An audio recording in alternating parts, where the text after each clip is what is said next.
He had already buried his wife, and with her, most of his past. The war, the noise, the man he used to be. He thought grief was finished with him, but love wasn't. Love asked for one last thing.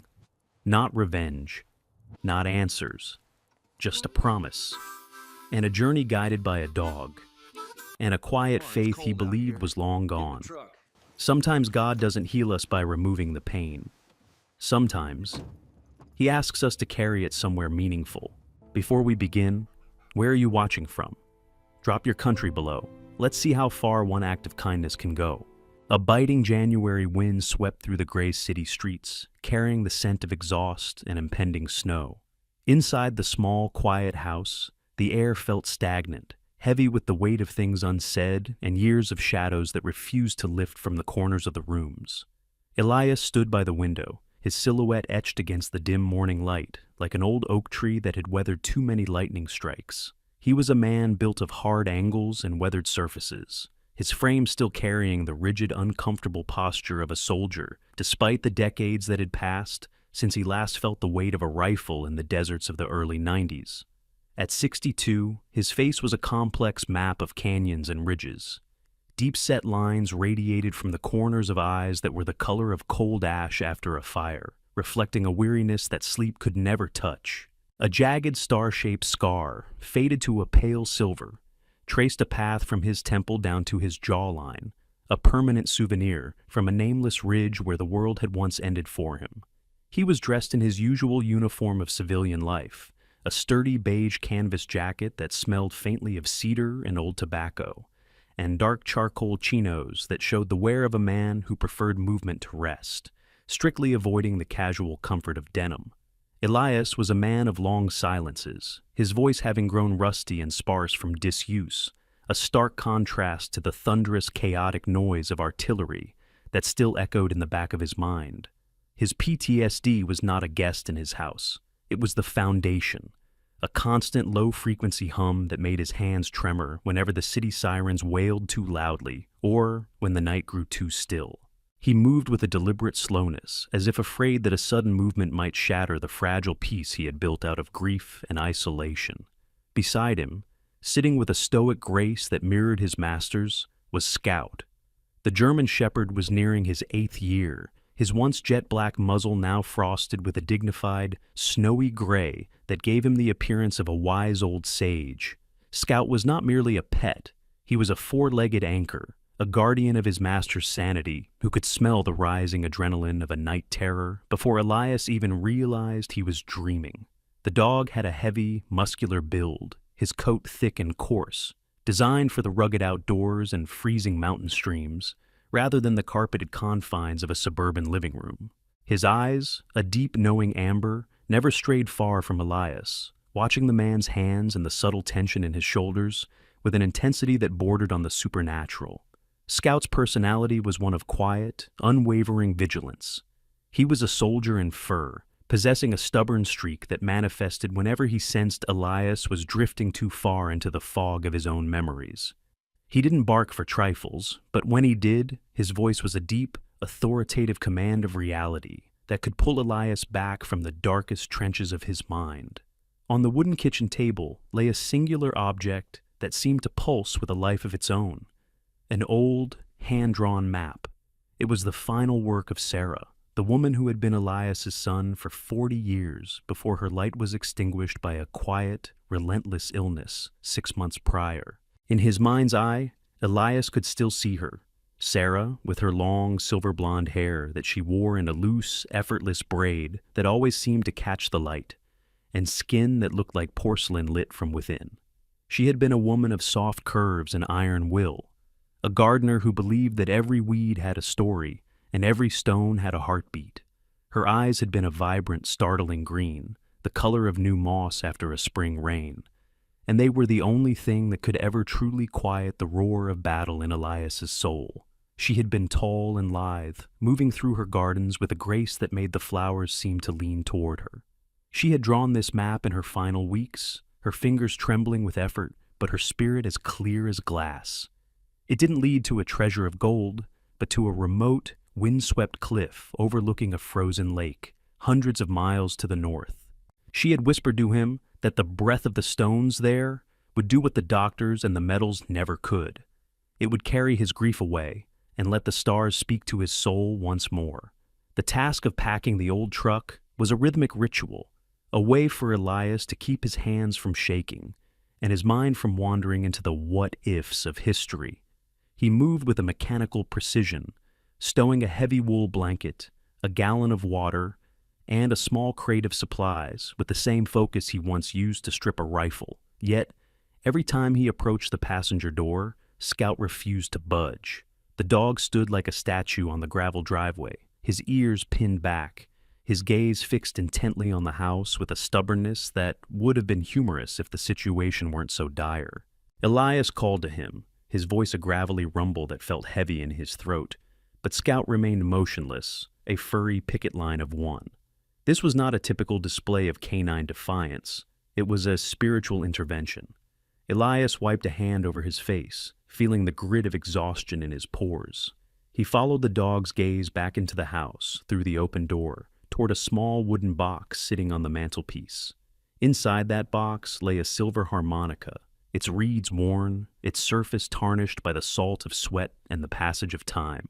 That harmonica was a relic of a life Elias had sworn to bury in the deepest part of his heart. It had once belonged to Miller, a kid no older than 19, with a face full of freckles and a laugh that made everyone forget they were in a war zone. Miller had been short and wiry, with an energy that seemed to vibrate even in sleep, and he had played that harmonica in the muddy trenches to keep the platoon's spirits from shattering during the long, terrifying nights when the sky rained fire. Elias could still hear the haunting, melodic strains of "Wayfaring Stranger" drifting through the smoke. Miller had been the heart of their unit, the one who could find humor in a cold ration tin. When Miller had fallen during a chaotic retreat, his blood staining the silver instrument, Elias had tucked it into his pocket, a heavy weight that had remained there for every mile of his journey home. He had vowed never to play it, never to touch it again, for to breathe life into those reeds was to summon the ghosts of the men he had failed to bring home. To Elias, the harmonica was not an instrument. It was a vessel for the screams of the fallen. "We don't need it, Scout," Elias muttered, his voice cracking like dry wood under pressure. But the dog let out a low, insistent whine, a sound of deep-seated mourning that vibrated in the cold morning air. Scout knew, with the primal instinct of a creature tied to the soul, that the journey would be hollow if the heaviest burden remained behind on a dusty mantle. The map was the destination, but the harmonica was the key to the lock on Elias's heart. Elias felt a flare of anger in his chest, a hot, sharp spark of the old soldier's temper that quickly cooled into a dull, aching despair. He realized then that Sarah must have known this too. In her final days, she had mentioned the instrument, calling it the voice of your brothers, and had urged him to let the wind at the lake take the music back. She knew that he was carrying a silence that was killing him, and only the music of the dead could break it. With heavy, reluctant steps that felt like he was walking through knee-deep mud, Elias retreated into the house. The silence of the hallway felt like a physical weight, pushing against his chest and making it hard to breathe. He reached for the wooden box, his fingers hovering over the lid before finally lifting it. The silver instrument caught the weak morning light, looking cold and indifferent to his decades of suffering. As he picked it up, the metal felt like ice against his palm, and for a fleeting, terrifying second, the smell of gunpowder and wet earth filled his senses, and the ground seemed to shake beneath his feet. He squeezed his eyes shut, his heart hammering against his ribs like a trapped bird. "Carry it somewhere meaningful, Elias," Sarah's voice whispered in the quiet corridors of his mind, soft but unbreakable. "Don't leave them in the dark anymore. Take them to the light where they can finally rest." He tucked the harmonica into the inner pocket of his beige jacket, right over his heart, where its cold surface slowly began to warm against his skin. It felt like a lead weight, yet strangely, his hands stopped shaking. As he stepped back out onto the driveway, Scout's entire demeanor shifted instantly. The dog let out a sharp, affirmative bark, a sound of pure triumph, and leaped into the passenger seat of the truck, his tail thumping a rhythmic beat against the worn upholstery. Elias climbed into the driver's seat, the engine turning over with a familiar, mechanical roar that drowned out the city's distant, judgmental hum. He looked at the map one last time, tracing the delicate lines Sarah had drawn to the distant cliff where she believed the stars were said to touch the earth. As the truck pulled away from the curb, leaving the gray, suffocating grid of the city behind, Elias didn't look back. He was a man fleeing not from his past, but toward a final, sacred reckoning with it. The road ahead stretched out like a long, winding ribbon of uncertainty, cutting through the encroaching wilderness where the trees grew tall and the sky opened up into a vast, terrifying blue. He felt the cold weight of the harmonica against his chest, a rhythmic reminder of the promise he was finally keeping. The journey to the frozen lake was not just a trip across hundreds of miles, but a bridge being built between the living and the dead. He wasn't sure if stones could truly breathe or if a lake could heal a soul shattered by iron and fire. But for the first time in years, the noise in his head felt a little less like a battle and a little more like a song waiting to be played. He gripped the steering wheel, his eyes fixed on the horizon, while Scout rested his chin on the dashboard, both of them moving toward the silence of the north. The mountain air was a sharp, crystalline knife that sliced through the lungs with every breath, a cold so pure it felt like inhaling ground glass. To the north, the sky had turned the color of a bruised plum, heavy with the promise of a blizzard that had been chasing them since the foothills. The forest here was a cathedral of ancient towering pines, their boughs groaning under the weight of a silence that felt older than human memory, a stark contrast to the metallic roar of the city Elias had left behind. The old truck groaned as it climbed the final, jagged incline of the mountain pass, the tires spitting gray gravel into the yawning abyss of the valley below. Elias sat white-knuckled at the wheel, his eyes fixed on the narrow, treacherous ribbon of dirt that Sarah had traced on her map with such delicate hope. They were deep in the maw of the wilderness now, far from the reach of cell towers and the comforting hum of civilization.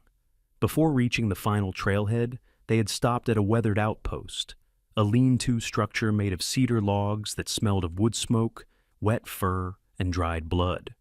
It was there that Elias encountered Silas Thorne, the last human soul he would see before the silence took over. Silas was a man who seemed to be carved from the mountain itself, standing nearly 6.5 feet tall, with a frame as lean and tough as a winter-starved wolf.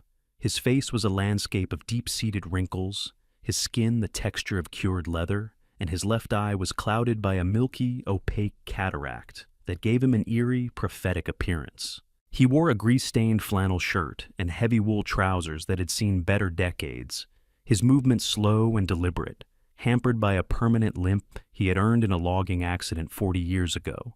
Silas was a man who lived in the gaps between words, a hermit by choice, whose only companions were the mountain lions he occasionally glimpsed in the high timber. He had looked at Elias's beige canvas jacket and the gray-muzzled German shepherd with a gaze that was neither friendly nor hostile, merely observant. He had pointed toward the upper peaks with a gnarled finger, grunting a warning that the breath of the stones was colder than any city man could imagine. Elias had merely nodded, a silent acknowledgement between two men who had long ago traded the world for the sanctuary of solitude. By mid-afternoon, the truck could go no further, its engine ticking as it cooled in a small, shadow-drenched clearing. Elias began the grueling trek toward the distant cliff on foot. The terrain was a brutal mistress, composed of sheer granite faces and treacherous scree slopes that shifted like sand under his boots. He carried a heavy iron spade slung over his shoulder, a tool he intended to use to fulfill Sarah's final request, to bury a small sealed urn of her favorite wildflower seeds at the very edge of the precipice, so they might catch the wind and bloom where the earth met the stars. But the ground was not the soft, forgiving loam of Sarah's garden. It was frozen iron, a mixture of permafrost and compressed stone that defied his every effort. Each time he drove the spade into the earth, a jarring shock vibrated up his arms, rattling his teeth and sending flares of white-hot pain through his scarred shoulder. His hands, though calloused by years of labor and war, began to blister and bleed through his leather gloves, the crimson stains soaking into the fabric of his sleeves. The physical labor was a welcome distraction from the psychological weight of the harmonica in his pocket, But as the hours bled into evening, a bone-deep exhaustion began to set in, a heavy gray fog that threatened to pull him down into the snow. Scout, however, was restless, his instinct far sharper than any map. While Elias struggled with the unyielding earth, the dog was busy pacing the perimeter of a narrow rock crevice a few yards away. He was whining, a low, melodic sound of discovery, and his powerful paws were frantically tearing at the frozen moss and loose shale. Elias, frustrated and on the verge of giving up, watched as the dog's persistence finally revealed something tucked deep within the shadows of the stone. It was a metal box, its surface a rusted orange, the lid fused shut by decades of oxidation and winter ice. With a groan of effort, Elias used the sharp edge of his spade to pry it open. Inside, wrapped in a rotting piece of oilcloth that smelled of ancient dust, was a stack of letters dated from the autumn of 1945. They were written in a delicate, loopy script using faded purple ink, the words of a woman named Clara Vance. Elias sat on a cold stone, his breath hitching as he read the pleas of a mother writing to a son, Thomas, who had never returned from the Great War. Clara Vance, as Elias imagined her through her words, was a woman of immense fragile faith, someone who sat by her window in a small Midwestern town every evening, waiting for a shadow that never lengthened across her porch. She wrote of the apple trees blooming and the way the house felt too large without his laughter, her grief so raw and timeless that it bridged the 80-year gap between her heart and Elias's. Finding these letters in this God-forsaken place was like touching a raw nerve of history. It reminded Elias that he was not the first soldier to be haunted by a ghost, nor the first survivor to carry the weight of those left behind. The discovery left Elias shaken, the silence of the mountain now feeling populated by the whispers of Clara and her lost son. He stood up, intending to return to his work, when the world suddenly shifted with a violent, sickening shudder. A low, guttural roar echoed through the canyon, the sound of 1,000 freight trains colliding.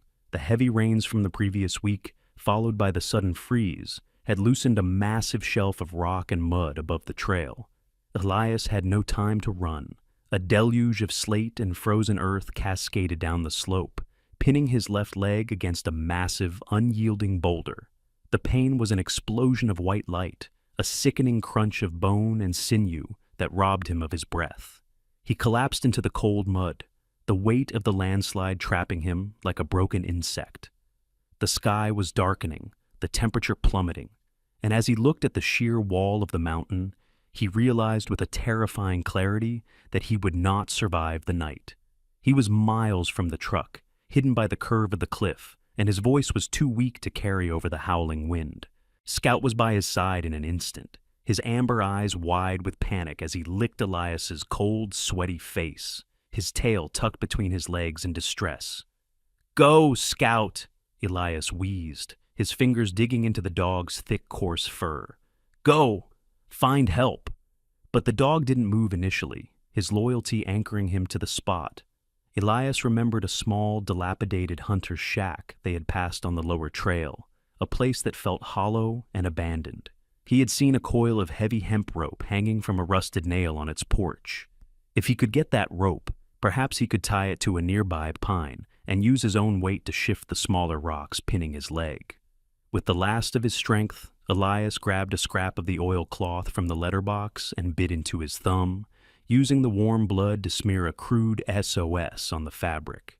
He tied it firmly to Scout's collar with trembling, frostbitten hands. "Run, Scout! Run for the rope!" The dog took off like a shot, a blur of gray and black disappearing into the encroaching shadows of the forest. For the next several hours, Elias drifted in and out of a feverish delirium. In the haze, he saw Sarah standing at the edge of the cliff, her green eyes weeping for him, and he heard the ghost of Miller's harmonica playing a dirge for the living. The cold was a predatory beast, gnawing at his extremities, turning his skin a sickly blue and his thoughts sluggish. He felt the seductive urge to let go, to simply close his eyes and join Sarah in the stars. It would be so easy to stop fighting, to let the mountain reclaim what the desert had missed so many years ago. But then he thought of the letters. He thought of Clara Vance waiting 80 years for a son who never came home, and he realized that to give up was to betray everyone who had ever loved him. Life, he realized with a jolt of primal defiance, was not something you were merely given. It was something you fought for with every bloody inch of your soul. He heard the frantic, heavy panting before he saw the dog. Scout emerged from the tree line, his chest heaving, his paws bleeding and raw from the 5-mile sprint through the jagged forest. Clutched firmly in his jaws and partially draped over his shoulders was the coil of hemp rope, frayed and smelling of dry rot, but strong enough for one final effort. The dog had found the shack, navigated the pitch-black darkness, and returned through sheer force of will. With a surge of adrenaline that masked the agony in his leg, Elias grabbed the rope. Using a nearby sapling as a lever and the rope as a crude pulley, he groaned through the blinding pain, shifting the rocks just enough to slide his shattered leg free. He collapsed back into the snow, gasping as Scout curled around his frozen body, providing the life-saving warmth that would keep his heart beating until the dawn. As the first light of morning touched the peaks, Elias looked at the dog, then at the rusty box of letters. He wasn't healed, not yet, but for the first time since the war ended, he knew he wanted to live. The spade had struck the past, but the dog had secured his future. The first light of dawn crawled over the edge of the world like a shy predator, turning the frozen expanse of the lake below into a sheet of beaten silver. Elias sat on a low outcropping of granite, his left leg stretched out stiffly before him, bound in a crude but effective splint he had fashioned from pine branches and strips of his own spare flannel shirt.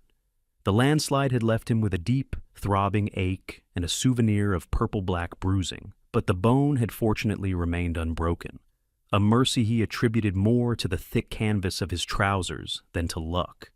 Beside him, the small iron spade rested against a rock, its edge dulled by the stubborn permafrost. His hands, though still raw and mapped with fresh scabs, felt a strange, new steadying purpose. He looked at the rusted tin box containing Clara Vance's letters, then at the small urn of Sarah's wildflower seeds.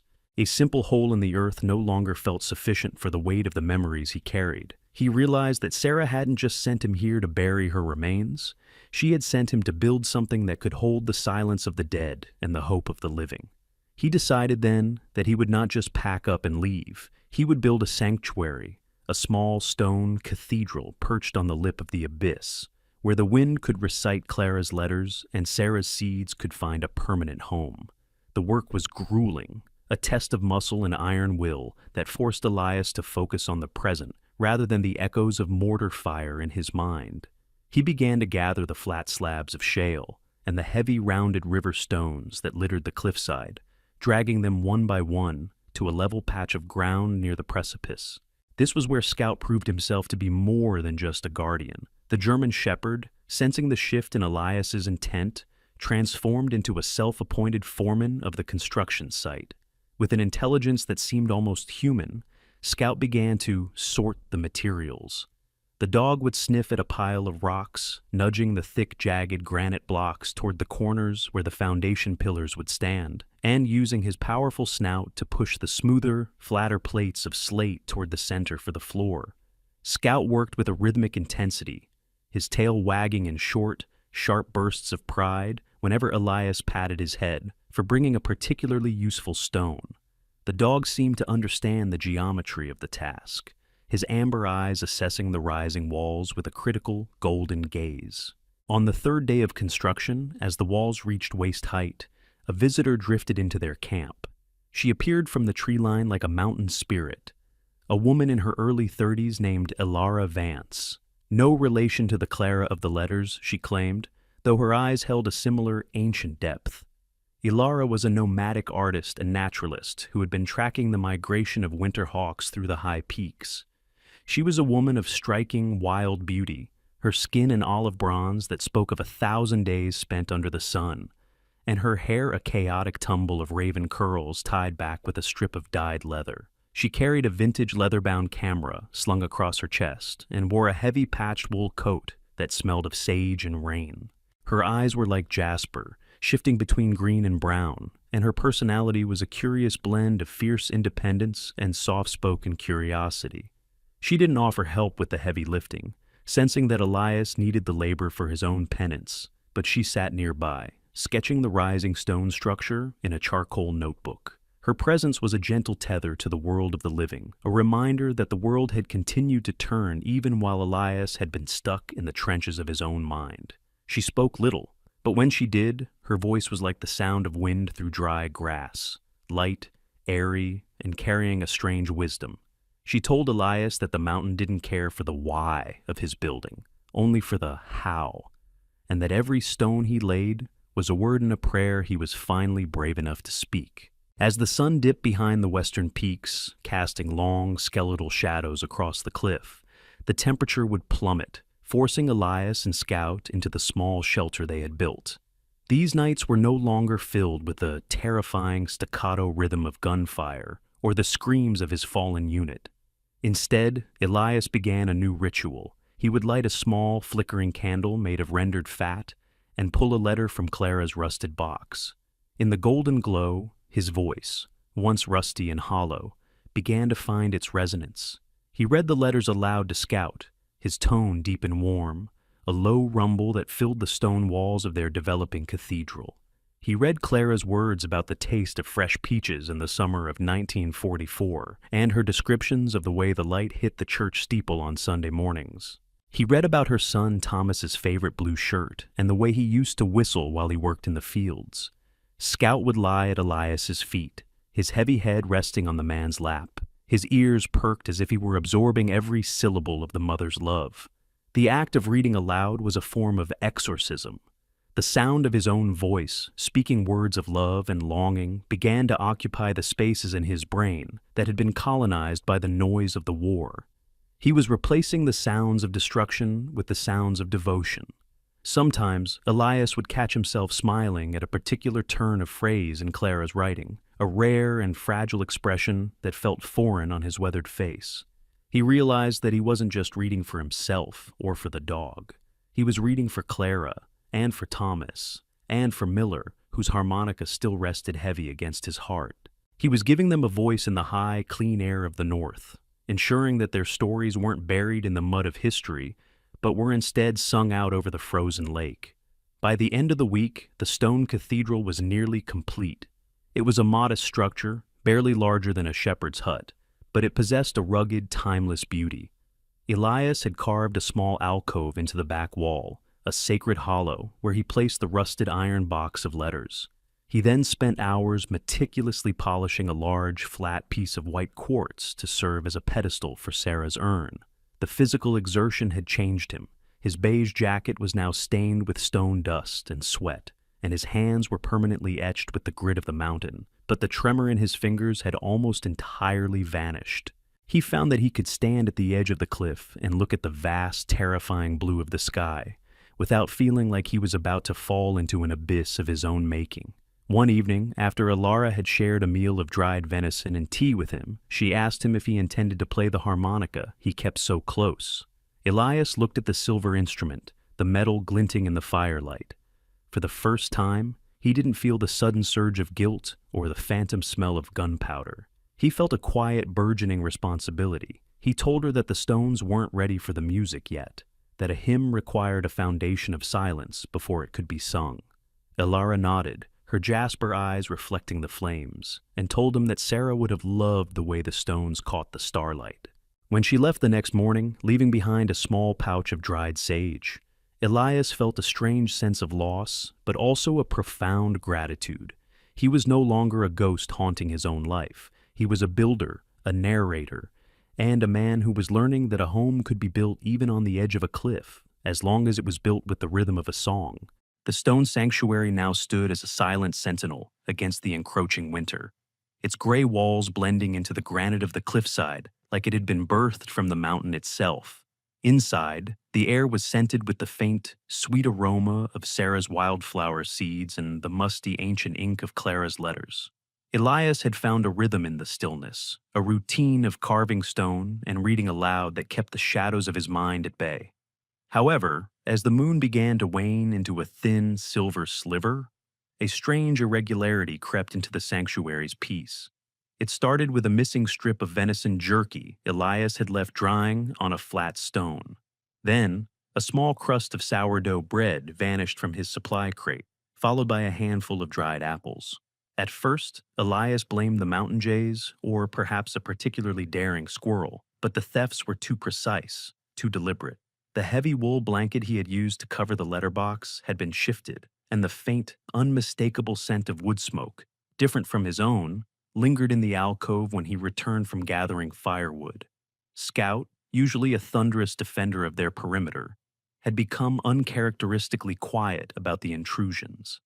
The German shepherd didn't bark or growl. Instead, he would sit by the entrance of the stone hut, his ears swiveling toward the thicket of ancient oaks that bordered the clearing.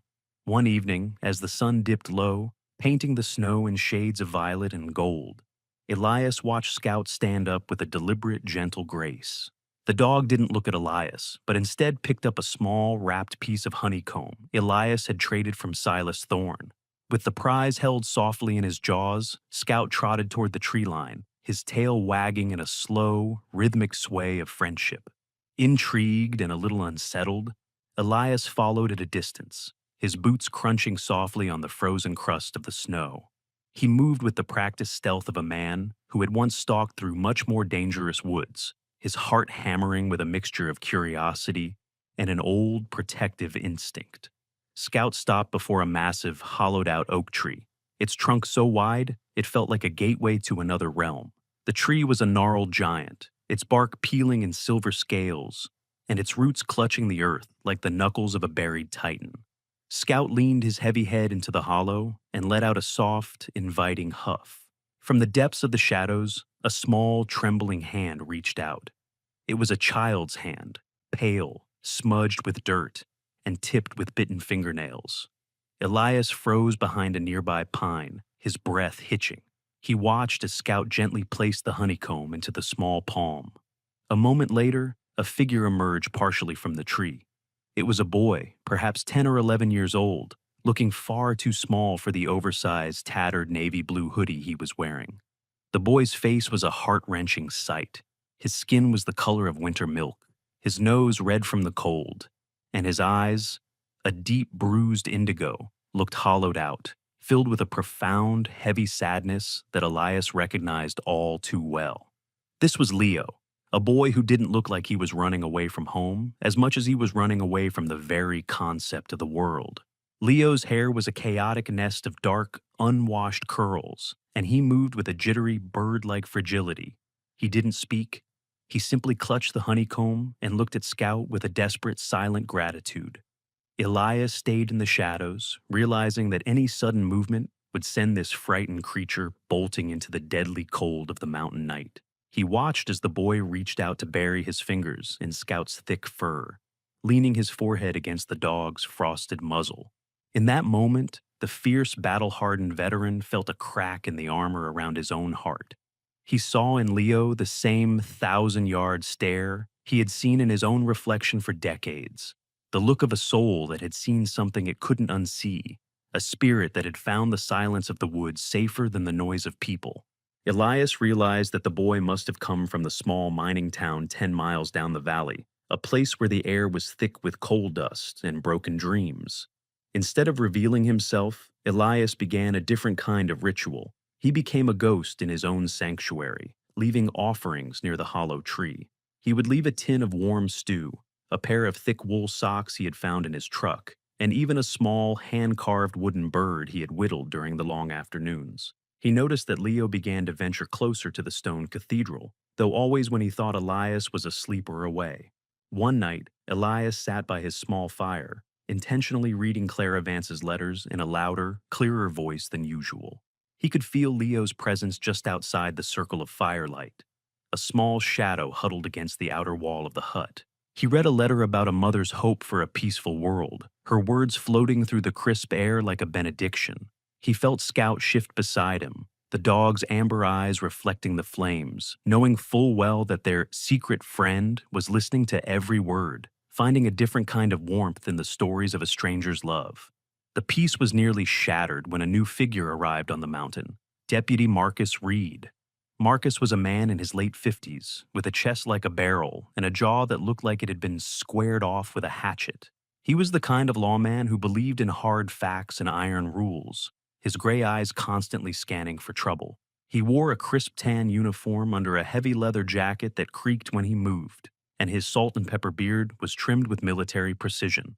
Marcus was a man burdened by the weight of a town that was slowly falling apart, and his voice held the weary rasp of someone who had delivered too many pieces of bad news. He had come looking for a runaway, his arrival signaled by the crunch of heavy boots and the jingle of handcuffs on his belt. He looked at Elias with suspicion, his hand resting habitually near his sidearm. "Old man, there's a boy missing from town, troubled kid, doesn't talk. His mother, well, she's in no state to care for him. You seen anyone?" Elias stood his ground, his beige jacket dusted with snow, his charcoal chinos stiff from the cold. He looked at the deputy, then at Scout, who was standing perfectly still between the officer and the hollow tree. Elias felt a surge of fierce, protective loyalty for the boy in the hoodie. He knew that if Leo were taken back now, in that state of raw terror, whatever light was left in him would be extinguished forever. Elias looked Marcus in the eye, his own gaze as steady and unyielding as the mountain granite. "I haven't seen any boys," Elias said, his voice a low, gravelly rumble that brooked no argument. "Just me, my dog, and the silence. And I'd prefer to keep it that way, deputy." Marcus lingered for a long moment, his eyes narrowing as he took in the stone hut and the strange, solemn dignity of the veteran. Finally, with a sharp nod and a warning about the coming blizzard, the deputy retreated, his heavy footsteps fading into the distance. Once the sound of the deputy's engine died away, Elias walked toward the hollow tree. He didn't go all the way. He stopped 10 paces short and sat on a stump. "He's gone, Leo," Elias said softly, addressing the shadows. "You're safe here. The stones, they don't judge, and they don't tell secrets." A small movement from within the tree told him the boy had heard. Elias realized that his mission had shifted. This Vach Ja, this distant cliff, was no longer just a place for his own healing or Sarah's Dinguyen. It was becoming a sanctuary for the lost, a high-altitude harbor for souls that the world had tried to break. As he walked back to his hut, Scout trailing faithfully behind, Elias felt a strange sense of alignment.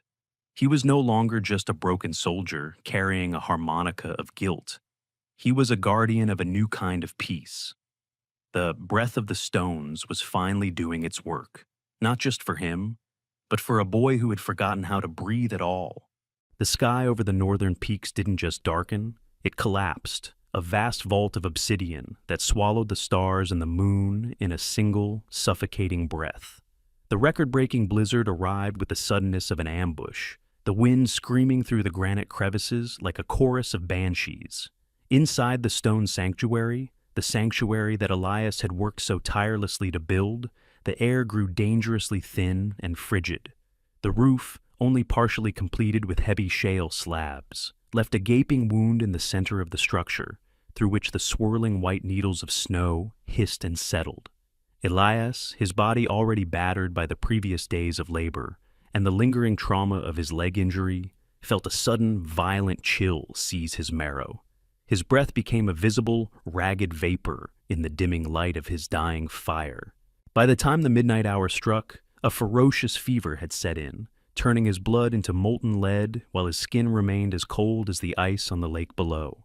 He collapsed onto his bed of pine boughs and wool blankets, his beige canvas jacket pulled tight around his shivering frame. But the cold was a persistent predator that no fabric could keep at bay. As the fever climbed to dangerous heights, the barriers between the present and the past began to erode. The howling wind outside transformed into the screech of incoming mortars, and the white swirl of snow became the choking dust of a desert plateau from 30 years ago.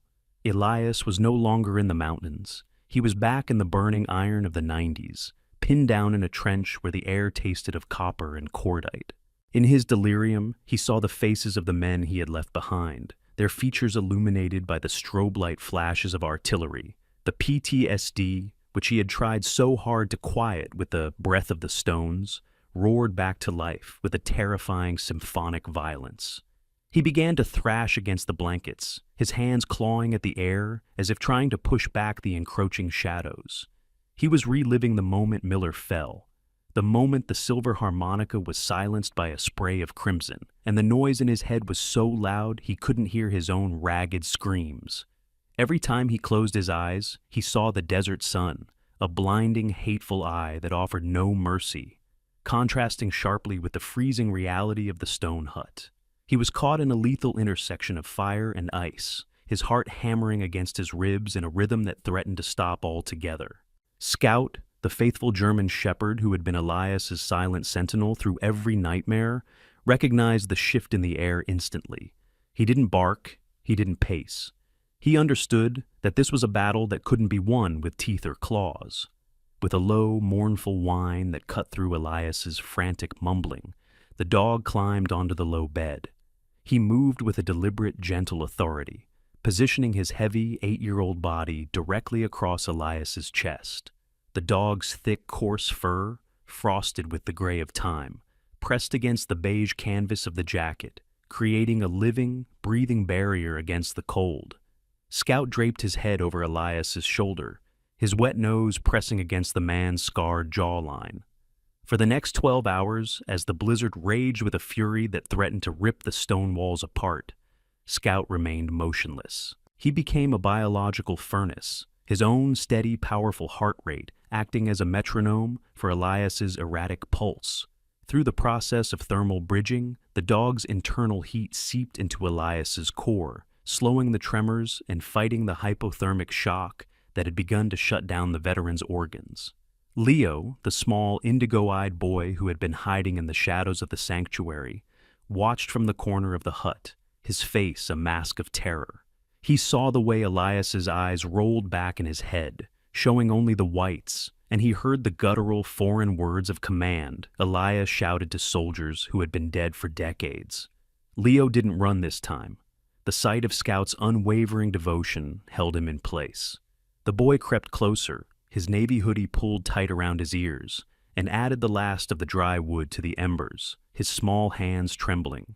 He watched as Scout occasionally lifted his head to lick the salt-crusted tears from Elias's cheeks, tears that were a mixture of physical agony and the deep, repressed sorrow of a man who had forgotten how to weep for himself. The dog's tongue was a warm, rough comfort, a grounding force that whispered to Elias's subconscious that he was not in a desert, that the war was over, and that he was loved by a creature that asked for nothing but his survival. The symphony of the blizzard outside was countered by the quiet, rhythmic thumping of a dog's tail and the steady breathing of a beast that refused to let its master slip into the dark. In the deepest well of his fever, Elias felt a presence. It wasn't the ghost of Miller or the terrifying shadows of the trench. It was Sarah. She appeared in the golden light of a summer garden that existed only in his mind, her silver blonde braid shining and her green eyes filled with a fierce, protective joy. She didn't speak with words. She spoke with the warmth he felt on his chest. "I sent him to find you, Elias." Her voice seemed to echo through the corridors of his delirium. "I sent the stones to hold you, and the dog to keep your heart beating. Don't go yet. The song isn't finished." Elias felt the pressure of Scout's weight, a heavy, grounding reality that pulled him upward, inch by inch, out of the black mud of his memories. He felt the coarse fur against his cheek and the rhythmic thump-thump of a heart that beat in perfect synchronization with the earth itself. The desert sun in his mind began to set, replaced by a cool, pale light that smelled of pine and ancient stone. He reached out a trembling hand and buried his fingers in Scout's thick neck, his breath finally evening out as the fever broke like a wave against a cliff. When the first light of the morning finally breached the horizon, the blizzard had died down to a whisper, leaving behind a world draped in a pristine, blinding white. The sun, a cold but brilliant diamond, shone through the opening in the roof, illuminating the scene inside the sanctuary. Elias opened his eyes, the gray ash color finally returning to a clear, lucid gray. He was weak, his body feeling like it had been through a crushing mill, but the fire in his blood was gone. He looked down to see Scout still draped across him, the dog's eyes open and watchful, though his own frame was shivering from the exhaustion of maintaining that heat for half a day. Elias let out a long, shuddering breath, a sound that was half sob and half prayer. He realized that Scout hadn't just saved his life. The dog had bridged the gap between his broken soul and the world of the living. He looked at Leo, who had fallen asleep huddled near the hearth, and then at the silver harmonica that had fallen from his pocket during his thrashing. He picked up the instrument, and for the first time, it didn't feel like a weight of guilt. It felt like a piece of the symphony he was finally ready to play. He wasn't just a soldier anymore. He was a man who had been pulled from the fire by a love that was as ancient and unyielding as the mountains. The morning of the final 48 hours arrived not with the whisper of spring, but with the thunderous, earth-shaking heraldry of heavy iron. The air, once filled with the breath of the stones and the soft rustle of pine needles, was now choked by the acrid, industrial stench of diesel exhaust and the mechanical screech of hydraulic arms. Two massive yellow excavators, looking like prehistoric predators birthed from a nightmare of steel, crawled up the narrow mountain pass, their heavy treads crushing the delicate wildflowers Sarah had dreamed of. Leading the convoy was a black heavy-duty truck, out of which stepped Grant Sterling, the man hired to oversee the physical erasure of Elias's sanctuary. Grant Sterling was a man forged in the furnace of rigid discipline and unyielding duty, a retired military engineer who had spent 30 years turning obstacles into dust. At 55, he possessed a frame that seemed carved from oak, with shoulders so broad they seemed to block out the sun, and a jawline as sharp and uncompromising as a bayonet. His hair was a silver-flecked buzz cut, a stark contrast to his sun-bronzed skin, and his eyes, a piercing metallic slate, looked like they had seen the collapse of empires without blinking. Sterling was a man of efficiency, a man who believed that orders were the only universal truth. His personality a wall of granite that no emotion could penetrate.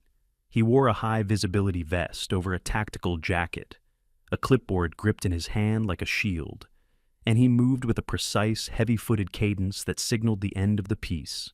Beside him, Julian Graves stood with a triumphant clinical smirk, his wire-rimmed glasses reflecting the yellow steel of the machines. "Commence the clearing, Captain Sterling," Julian commanded, his voice thin and sharp against the mountain wind. The law has no more patience for sentiment. But as the engines roared to life, a secondary sound began to rise from the trailhead, a low, rhythmic thrumming that wasn't mechanical, but human. From the shadows of the forest emerged a phalanx of the forgotten. It started with Silas Thorne, leaning on his gnarled staff, followed by Martha Gable and Arthur Pym. But behind them came hundreds more, the families of the mining town, the shopkeepers, the teachers, and the veterans who had heard the story of the man of the cliff. They didn't carry signs or weapons. They simply moved in a silent, unstoppable tide, forming a living wall of flesh and bone around the stone sanctuary. They stood shoulder to shoulder, a mosaic of weathered faces and determined eyes, their presence creating a barricade that the excavators couldn't breach without crushing the very community they were meant to serve. The silence they projected was a physical force, a collective no that resonated through the canyon like a subatomic hum.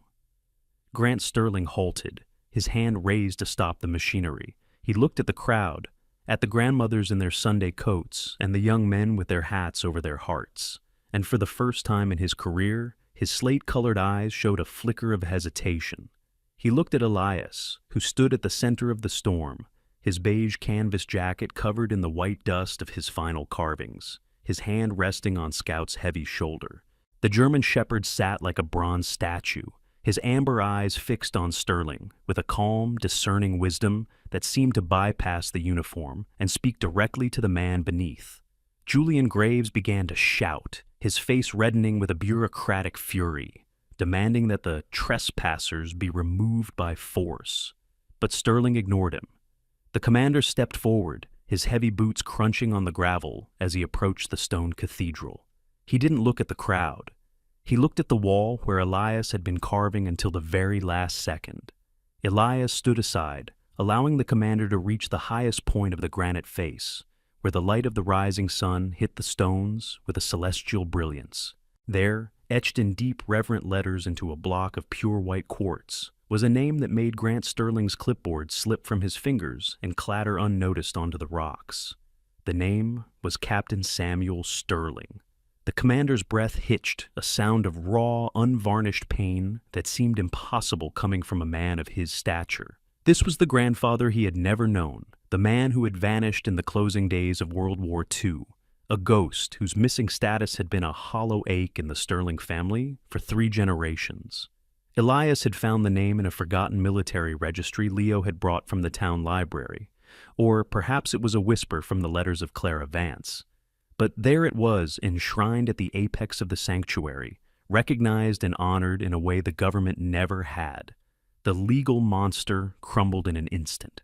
Grant Sterling reached out a trembling, calloused hand and traced the letters of his grandfather's name, his thumb lingering on the sharp edges of the stone. The steel in his eyes dissolved into a well of tears that he didn't try to hide. The man of orders realized that he had been sent to destroy the only grave his own blood had ever received. He turned back to the demolition crew, his voice cracking, but regaining a new, more profound authority. "Shut them down!" he roared, the command echoing through the canyon like a benediction. "Shut the engines down! This isn't a construction site. This is hallowed ground." Julian Graves stepped forward, his mouth open to protest, but Sterling silenced him with a single glacial glare that carried the weight of a lifetime of combat. "If you want this wall moved, Graves, you'll have to drive the machines yourself, and you'll have to go through me first." The standoff broke not with a fight, but with a collective sob of relief that rippled through the hundreds of people gathered on the cliff. The demolition turned into an impromptu memorial service. People began to step forward, touching the stones they had brought, sharing stories of the names Elias had carved. Grant Sterling took off his tactical jacket and sat on the ground beside Elias, the 2 men, one who lived for orders and one who had been broken by them, sharing a silence that was finally, truly peaceful. Scout moved through the crowd, his tail wagging with a rhythmic grace, offering his warmth to the weeping and his presence to the lonely. He stopped at Sterling's side, resting his head on the commander's knee. The man who had come to destroy the sanctuary ended up kneeling before it, his forehead pressed against the name of his grandfather, finally finding a closing chapter to a story of loss that had spanned 80 years. Elias felt a profound lightness in his chest, a sensation of the armor finally falling away. He reached into his beige jacket and pulled out the silver harmonica. He looked at the crowd, at the boy Leo, who was smiling for the first time, and at the vast frozen lake that was now beginning to crack and shimmer with the arrival of spring. He put the instrument to his lips. The first note he played wasn't a dirge or a scream. It was a clear, soaring melody that carried the breath of the stones out into the infinite blue. It was the music Miller had played in the trenches, but now it was a hymn of homecoming. As the music drifted over the peaks, the people joined in, a chorus of voices rising to meet the stars that Sarah had promised would heal him. The sanctuary was never demolished. It became a national memorial of the heart, protected by the very men who had been sent to tear it down. Elias stayed on the mountain, no longer a hermit, but a caretaker of a temple of kindness. He realized that Sarah hadn't sent him there to hide from his pain, but to transform it into a bridge for others. Sometimes God doesn't remove the burden. He brings a community to help you carry it. As the sun set on the distant cliff, Elias, Scout, and the hundreds of souls they had touched stood together, a family birthed from stone and faith. The war in Elias's head was finally over, replaced by the eternal, quiet symphony of a promise kept and a love that refused to die. The late February sun hung low and heavy in the sky, a pale gold coin that offered a deceptive warmth against the lingering bite of the mountain frost. Below the sanctuary, the frozen lake remained a vast, unyielding mirror of white, but the air had begun to change, carrying the faint, sweet scent of damp pine needles and the awakening earth. The silence of the high peaks was no longer a hollow void.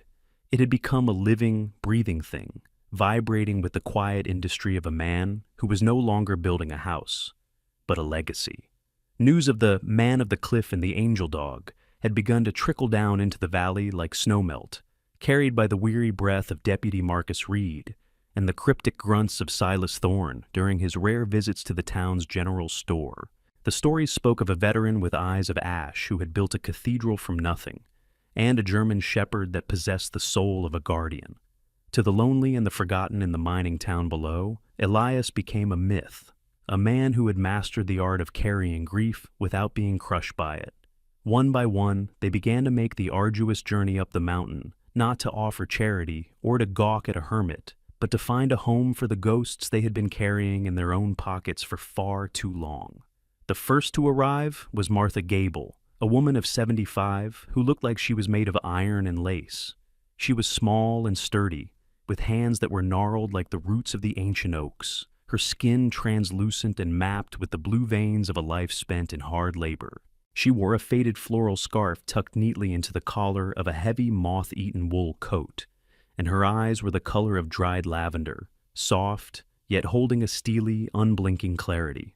Martha had lost her husband, a deep-sea fisherman, 30 years ago, and she had spent 3 decades talking to the empty chairs in her kitchen. She didn't come with a plea. She came with a gift. In her pocket, she carried a jagged piece of limestone from the foundation of the house she and her husband had built together before the ocean claimed him. She found Elias working on the western wall of the sanctuary, his beige canvas jacket now gray with stone dust, his charcoal chinos stiffened by the mountain grit. Scout, sensing the arrival of a soul that held no malice, didn't bark. Instead, he rose with a fluid, welcoming grace and trotted toward Martha. With a gentle nudge of his frosted muzzle, the dog guided the elderly woman toward a flat, sun-warmed slab of slate that Elias had meticulously polished. Scout waited until she was seated, then rested his heavy head on her knee, his amber eyes offering a quiet, wordless companionship. Martha didn't say much at first. She simply watched Elias work, her weathered face softening in the golden light. When she finally spoke, her voice was a thin, melodic trill that seemed to vibrate against the stones.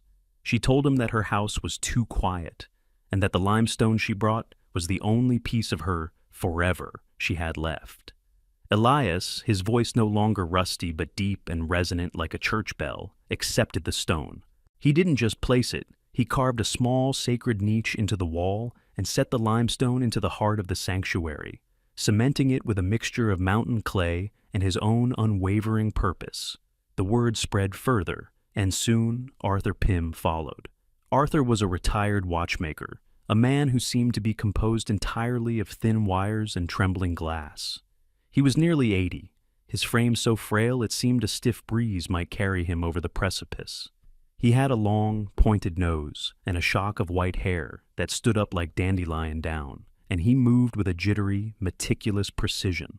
Arthur's life had been one of seconds and minutes, but since his daughter had moved to the coast and stopped calling, time had become a vast, terrifying ocean. He brought a piece of rose quartz, a stone that had once been the centerpiece of a fountain where his daughter used to play. Arthur was a man of intense nervous energy, his hands constantly moving as if he were still adjusting the invisible gears of a clock. Scout greeted him with a calm, grounding presence, leading the old man to a seated position where the sound of the wind through the pines mimicked the ticking of a celestial timepiece. Elias realized that he was no longer just a builder, he was a curator of memories. The sanctuary was evolving into a memory wall for the entire community of the broken. Each person who arrived brought a fragment of their past, a piece of granite from a lost farmstead, a river stone from a dry well, a shard of marble from a forgotten monument. Elias integrated each one into the structure, carving dates and initials, with the precision he had once used to map enemy territory. He was building a mosaic of human resilience, a stone hymn that acknowledged that while everyone carries a burden, no one has to carry it alone. The breath of the stones that Sarah had whispered about was no longer a metaphor. It was the collective sigh of a dozen lonely hearts finding a place to rest. Scout took his role as the host with a solemn, canine dignity. He seemed to know exactly where each visitor needed to sit, and which person needed the warmth of his body against their legs. He became the foreman of souls, his presence a bridge between the grim silence of Elias and the fragile hope of the guests. When the evenings grew cold, Elias would lead them into the finished portion of the sanctuary. He would light the fire, the orange glow dancing off the walls of mismatched stones, and he would read Clara Vance's letters aloud. The elderly visitors would sit in rapt silence, their faces illuminated by the flames, listening to the words of a mother from 1945 as if they were a fresh broadcast of hope. In those moments, the noise of Elias's war was completely drowned out by the gentle communal breathing of people who were rediscovering the beauty of being heard. Leo, the boy in the navy hoodie, became the silent apprentice to this growing congregation. He no longer hid in the hollow tree. He sat in the shadows of the sanctuary, his indigo eyes wide with wonder, as he watched Elias turn raw stone into a sanctuary of stories. Leo started to help, his small hands picking up the smaller pebbles to fill the gaps between the larger memory stones. Elias noticed that the boy's tremor had vanished, replaced by a focused artistic intent. The sanctuary was healing the child just as it was healing the veteran and the elders. It was a place where the young learned that pain could be transformed into beauty, and the old learned that their stories were worth more than the dust of time. One afternoon, as the sanctuary walls reached their peak, Elias stood back to survey the work. The building was a chaotic, beautiful masterpiece of different textures and colors, a physical manifestation of the valley's shared history. He felt the silver harmonica in his pocket, and for the first time, he felt the urge to play, not to summon the ghosts, but to honor the living. He looked at Scout, who was sitting proudly at the entrance, and at the small crowd of elders who had gathered to watch the final stone being laid. He realized that Sarah had sent him here not to hide from the world, but to build a place where the world could finally find him. He wasn't just a soldier who survived. He was a man who had built a home out of the very rocks that had once tried to crush him. The stones were finally speaking, and they were singing a song of homecoming. The first whispers of March carried a different kind of chill, not the biting frost of January, but the damp, heavy scent of thawing earth and the inevitable approach of the world Elias had tried so hard to leave behind. The stone sanctuary, now a sprawling mosaic of shared grief and silent prayers, glowed under the pale morning sun, its walls thick with the memory stones brought by the valley's lonely inhabitants. But the peace of the high cliff was shattered when the mechanical growl of a modern SUV echoed through the pines, followed by the arrival of a man who looked like he was made entirely of ink, paper, and cold iron. This was Julian Graves, the regional director of land management, a man whose soul seemed to have been replaced by a leather-bound rulebook. Julian was in his mid-40s, possessing a sharp predatory thinness that made his expensive high-tech mountain parka look out of place. His face was a study in clinical detachment, high, razor-sharp cheekbones, a thin, lipless mouth that rarely curved into a smile, and eyes the color of a winter sky, pale, translucent, and devoid of warmth. He wore wire-rimmed glasses that caught the light like mirrors, shielding his thoughts from the world. Julian was a man of the city, a man who believed that the world could be managed, measured, and filed away in a cabinet. He carried a heavy briefcase as if it were a weapon, and his movements were precise, clipped, and utterly devoid of the mountain's natural rhythm. Behind Julian stood a small crew of 3 men in orange safety vests, looking uncomfortable and out of place in the shadow of the stone cathedral. They were local men from the valley, their faces weathered and their hands calloused, but today they were the instruments of the state. Julian stepped forward, his boots crunching on the sacred ground Elias had leveled by hand. He didn't look at the beauty of the stones or the intricate carvings. He saw only an unauthorized structure on federal parkland. Without a word of greeting, he pulled a sheaf of documents from his briefcase and held them out. His voice was like the sound of dry parchment rubbing together, monotone, devoid of emotion, and final. He informed Elias that the sanctuary was a violation of multiple safety codes and land use permits. It was built without a foundation, on protected soil, and it was to be demolished within 48 hours to restore the natural integrity of the ridge. Julian spoke of liability, zoning, and sovereign territory, words that sounded like foreign curses in the thin, pure air of the peaks. Elias stood motionless, his beige canvas jacket stained with the dust of 1,000 carved stories, his charcoal chinos stiff with the grit of the earth he had bled for.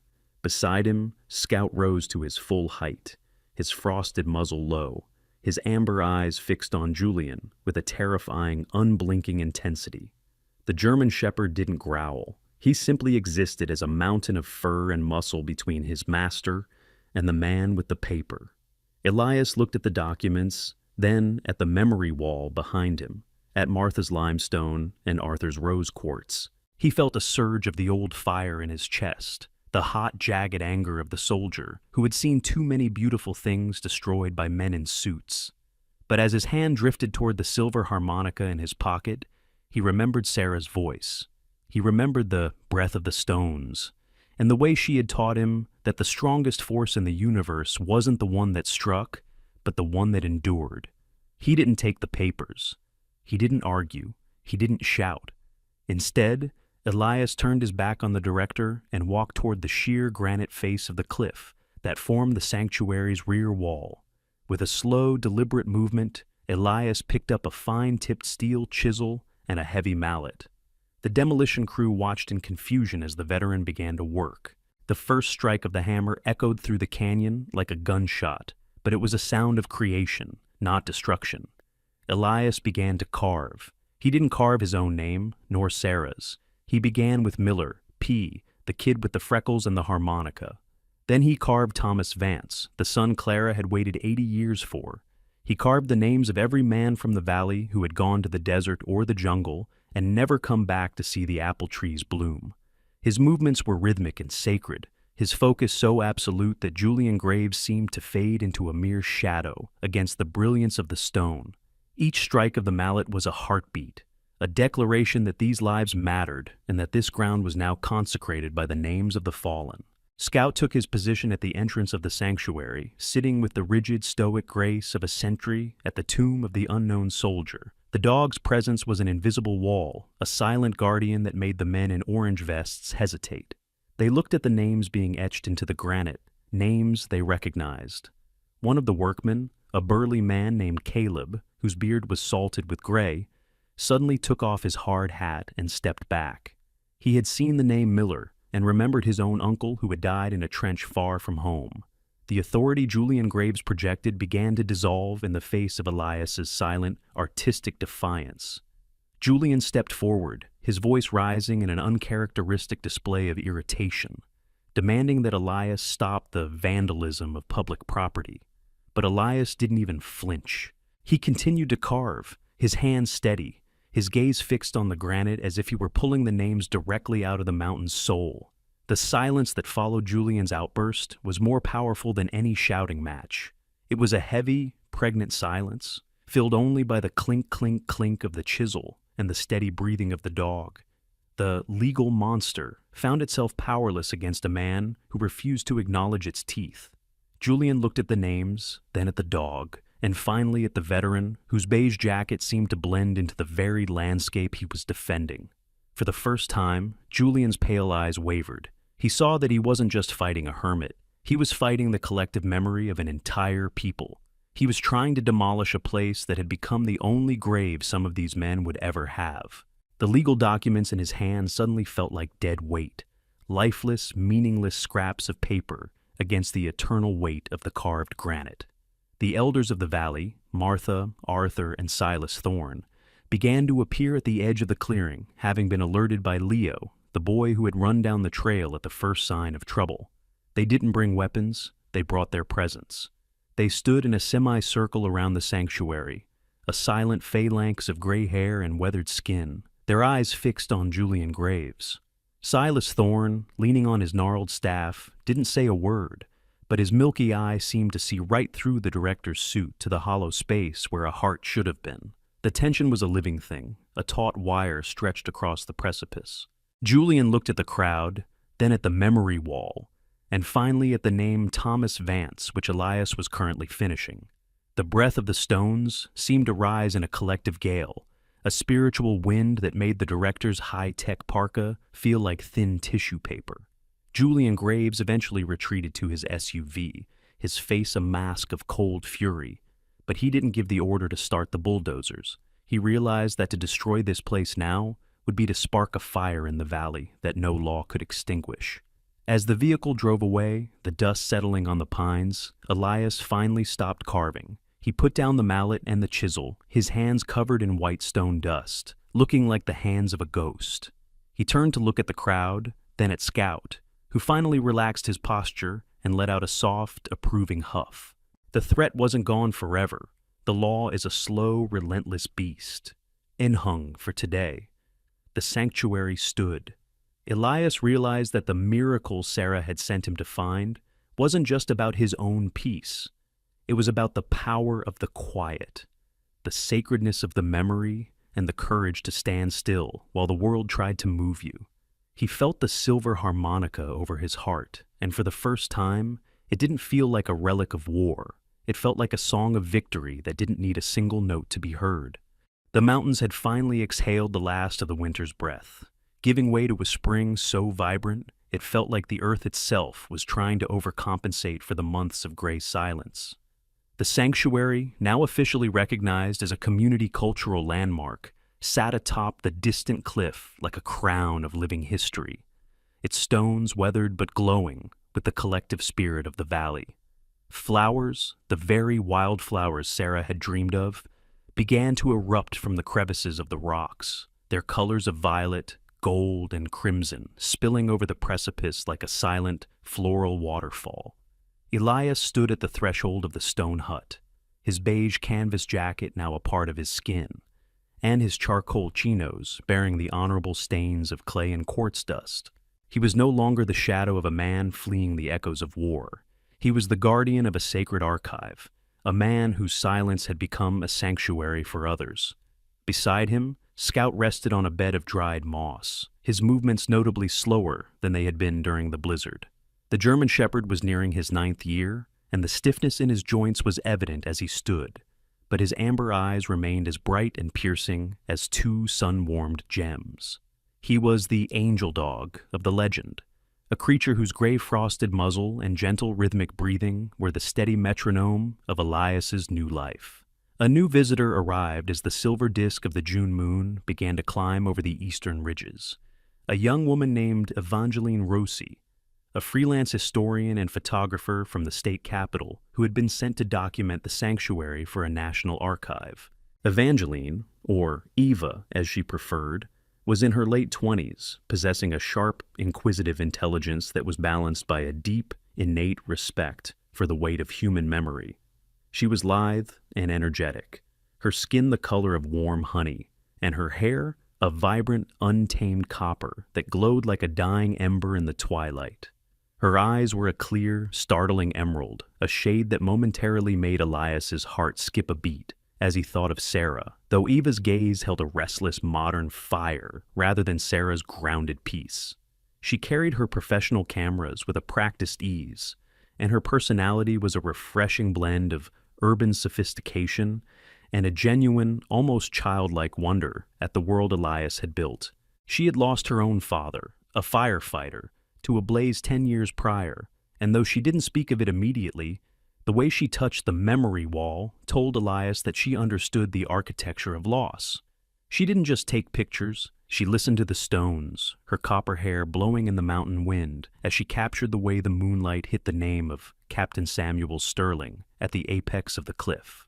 Ava sat with Elias and Scout as the night deepened, the silver light of the moon turning the world into a landscape of obsidian and quicksilver. She asked him about the harmonica, her voice soft and melodic, lacking the intrusive edge of a typical journalist. "They say the music here is different," she whispered, her emerald eyes reflecting the flickering firelight of the hearth. Elias looked at the silver instrument in his hand. It was no longer a cold, heavy relic of the trenches. It was an extension of his own soul. He told her about Miller and about the long, terrifying nights where the only thing keeping the darkness at bay was the sound of these very reeds. He told her that for decades, he had believed the music was a trap, a way for the ghosts to pull him back into the mud. But here, on this cliff, with the wind acting as his accompaniment and Scout as his witness, he realized that the music was a bridge. It was the only way to carry the names of the fallen into the light. As the moon reached its zenith, bathing the sanctuary in a surreal, heavenly glow, Elias finally put the harmonica to his lips. He didn't play a march or a dirge. He played a symphony of the quiet, a slow, sweeping melody that seemed to rise from the very roots of the mountain. The notes were clear and haunting, vibrating through the stone walls and carrying out over the frozen surface of the lake, which was now beginning to ripple with the first movements of the summer thaw. The music told the story of a soldier's pain, a wife's promise, and a dog's unwavering love. It was a sound that didn't hide from the past, but used it as the foundation for every beautiful note. Scout, sensing the sacredness of the moment, let out a soft, contented huff and rested his chin on Elias's boot. The dog's eyes were half closed, his tail thumping a slow, happy rhythm against the stone floor, a bark of peace that harmonized perfectly with the harmonica's song. Ava watched, her camera forgotten in her lap, her own eyes moist with the beauty of the scene. She saw in Elias a man who had finally stopped running. He was no longer carrying his pain somewhere meaningful. He had arrived. The Vach Jah, the cliff, was no longer a destination. It was a home. Elias realized as he played that he didn't need to forget the desert or the noise of the artillery to be whole.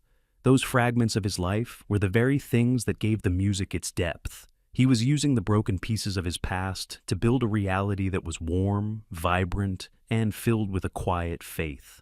The war in his mind had been replaced by a celestial hymn, a song that honored Miller's sacrifice and Sarah's vision. As the final note drifted away into the starlit sky, leaving only the gentle whisper of the pines, Elias felt a profound, unbreakable serenity. He looked at Scout, then at the names on the wall, and finally at the copper-haired girl who would tell his story to the world. He was a veteran, a builder, and a musician of the spirit, and for the first time in his life, he was truly, undeniably free. The golden hour had arrived, drenching the distant cliff in a light so thick and honeyed, it felt as if the air itself had turned into liquid amber. It was late spring, and the sanctuary had been transformed from a lonely stone hut into a vibrant, breathing ecosystem of memory and hope. The memory wall was now nearly hidden beneath a tapestry of wildflowers, the very ones Sarah had dreamed of. There were clusters of sky-blue lupines, golden poppies that caught the sun like spilled coins, and deep crimson paintbrush flowers that swayed in the gentle mountain breeze. These weren't just wild growths. They were gifts from the townspeople, who hiked up every weekend to plant a new seedling or pull a weed, ensuring that Elias's cathedral was never without color. The scent was overwhelming, a heady mixture of damp earth, sweet nectar, and the clean, sharp tang of pine resin. Elias sat on a low stone bench he had carved near the entrance, his back resting against the granite names of his fallen brothers. His beige canvas jacket was worn thin at the elbows, and his dark charcoal chinos were dusted with the pollen of a dozen different blossoms. At 62, the lines on his face no longer looked like scars of battle. They looked like the grooves in a well-loved instrument. His star-shaped scar remained a pale silver mark of his past, but the fire in his eyes had been replaced by a deep, immovable stillness. Beside him, Scout lay with his paws crossed, a posture of regal serenity. The German shepherd was now firmly in his senior years, his muzzle a soft, snowy white, and his movements dictated by the slow, rhythmic ache of old bones. Yet, his amber eyes remained as sharp as ever, scanning the trail with a vigilant, protective love. He was no longer the restless soldier. He was the elder statesman of the cliff, a creature that had moved from guarding a man's sanity to guarding a community's peace. He let out a long, contented sigh, his tail thumping twice against the stone floor, a sound that Elias found more comforting than any music. Together, they watched the world below, where the lake shimmered like a fallen sky, and the valley began to tuck itself into the shadows of the coming evening. The city Elias had fled felt like a different lifetime, a gray dream that had been bleached away by the brilliance of the mountain sun. A figure appeared at the bend of the trail, moving with a heavy, hesitant gait that Elias recognized with a jolt of visceral empathy. It was a young man, perhaps no older than 23, dressed in a faded olive drab field jacket and sturdy hiking boots that looked too new for the dust of the mountain. This was Corporal Jackson Jax Thorne, not a relative of Silas, but a namesake of the many young men the valley sent away and rarely received back whole. Jax was lean and wiry, his frame still carrying the high-tension energy of the front lines. His hair was buzzed short, revealing a scalp tanned by a sun much harsher than this one, and his face was a study in repressed exhaustion.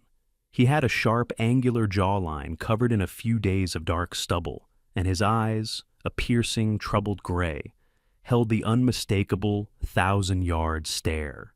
He looked hollowed out, as if the person he used to be had been replaced by a ghost that didn't know how to navigate the silence of home. He carried a small tactical rucksack slung over one shoulder, and his hands, which gripped the straps tightly, were marred by a slight but persistent tremor. Jack stopped 10 paces from the sanctuary, his gaze fixed on the memory wall.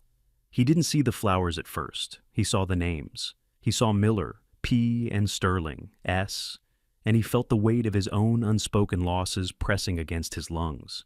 He looked like a man standing on the edge of an abyss, unsure if he should jump or turn back to the noise he left behind. Elias didn't move.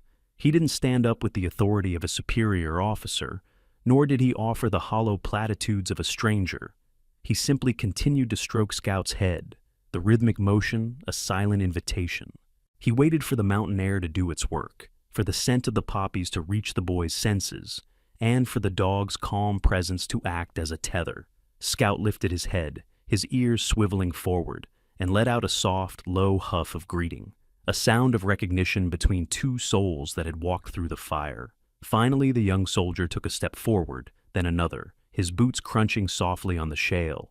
He reached the porch of the stone hut and stood there, swaying slightly, the smell of wood smoke from Elias's hearth finally breaking through the metallic tang of his memories. He looked at Elias, searching for something he couldn't name. Permission, perhaps, or a sign that the war truly ended when you put down the gun. Elias looked up, his ash-gray eyes reflecting the warmth of the setting sun. He saw the boy's trembling hands and the way his shoulders were hunched as if expecting an incoming strike. Elias moved over on the stone bench, making a space that had been worn smooth by the hundreds of lonely souls who had come before. "Sit down, son," Elias said, his voice a deep, resonant rumble that held the weight of 40 years of healing. "The stones are warm here." Jax hesitated for a heartbeat, then collapsed onto the bench. The moment his weight hit the stone, a long, shuddering breath escaped him, a sound that was part sob and part surrender. He felt the heat of the granite, warmed by the day's sun and the collective prayers of the valley, seeping through his jacket and into his tired bones.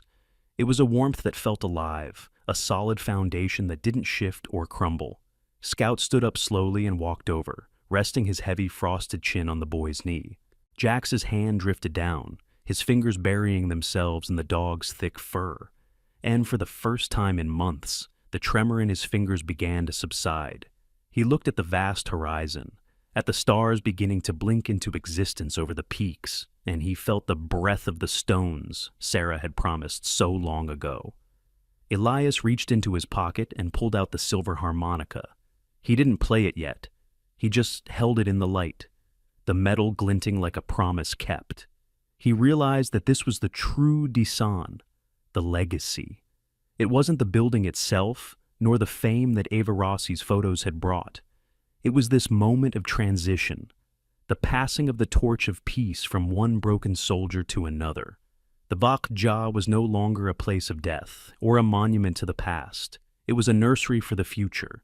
He looked at the wildflowers surrounding them and thought of Sarah, knowing that she was smiling somewhere in the golden light. He had carried his pain to a meaningful place, and in doing so, he had built a bridge that would remain long after he and Scout were gone. The symphony of the mountain was finally complete, a harmony of stone, soul, and the unwavering loyalty of a dog that had refused to let a man stay in the dark. As the first notes of a quiet hymn drifted from the harmonica into the night air, the world felt whole again, and for the first time, the silence was enough. The journey of Elias and Scout is a profound testament to the enduring power of the human spirit when anchored by love, loyalty, and a promise kept. What began as a lonely flight from the shadows of war evolved into a sacred sanctuary of collective healing, proving that our deepest wounds can become the foundation for our greatest purpose. Through the simple acts of carving stone, reading letters, and listening to the silence, a broken veteran transformed a barren cliff into a cathedral of kindness. This story reminds us that no shadow is too dark for the light of faith to penetrate, and no heart is too shattered to be mended by the steady, rhythmic heartbeat of a faithful companion. It is a celebration of the community found in shared grief and the quiet strength of those who choose to build bridges instead of walls. Elias didn't just find a place to bury his past, he found a way to breathe life into it, turning the noise of his trauma into a soaring hymn of homecoming that will echo through the valley for generations to come. In our own lives, we often wait for a miracle to fall from the heavens in a flash of lightning. But, as Elias and Scout discovered, God often speaks in the softest whispers, through the unwavering gaze of a loyal dog, the delicate blooming of a wild flower in the snow, or the warmth of a shared seat on a stone bench. A miracle isn't always the removal of our pain. Sometimes the true miracle is the divine strength to carry that pain to a place where it can be transformed into a blessing for others. When your own road feels steep and the winter of the soul feels never-ending, remember that you are never walking alone. God's grace is present in the small, everyday moments of kindness and the silent faith that guides us home. If the story of Elias and Scout has touched your heart today, please share this video with someone who might be walking through their own valley. We invite you to leave a comment below with your own stories of healing, or simply share a prayer for those still seeking peace. Please subscribe and join our community as we continue to share tales of faith and inspiration. May God's peace go before you, His strength sustain you, and His light shine upon your path every single day. May He bless you and your loved ones with comfort and joy today and always. Amen.